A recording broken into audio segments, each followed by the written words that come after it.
Shoemaking is completely timeless. It's one of the oldest trades that there is.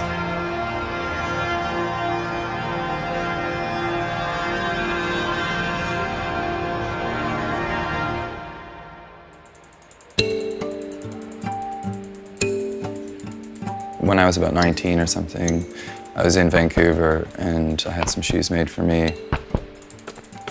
Back home, there was no high street shops or anything, so it was quite difficult to find something that I liked.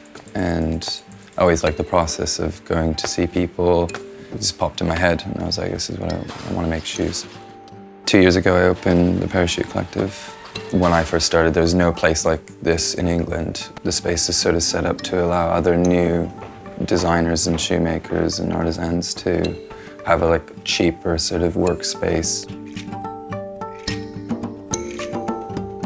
I knew I wanted a rail arch just because the idea of making shoes is quite industrial and it's charming, I guess. You know, it's cold and damp and I don't even notice the trains anymore. The process for shoemaking is everything has to be done in a specific order or else it doesn't go together depending on the construction of the shoe. In modern factories, a lot of it's done by machines. They'll make knives for every single piece and then just have someone just using a press to click them all out. Whereas I obviously have a clicking knife and just do it by hand. I love that, you know, it's like I'm kind of like being a collector of something. I mean, shoemaking in probably at the 1940s was at its sort of like all-time high. So anything pre-1940 is sort of like the cream of the crop.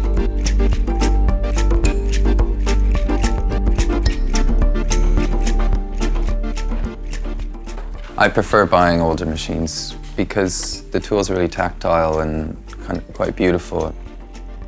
The way I design is a lot different than what probably most designers, because I'm more of an artisan in the sense that I'll make it from scratch without even drawing it. I think my ideas will come more from when I see them, the leather and the colors. With footwear, some people like a really polished shoe, really slick. I like the look of shoes that look old already. And I like the aesthetic of handmade shoes because of that. You know, you can see hammer marks and not so it's like it looks beat up, but I mean, it looks handmade.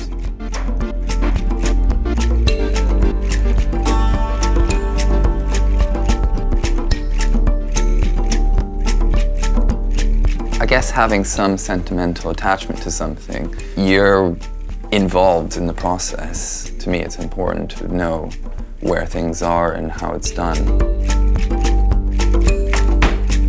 I love communicating with people. People are coming to me to learn shoemaking or get shoes made. They're obviously thinking in a way that's a sustainable way, and that's inspiring.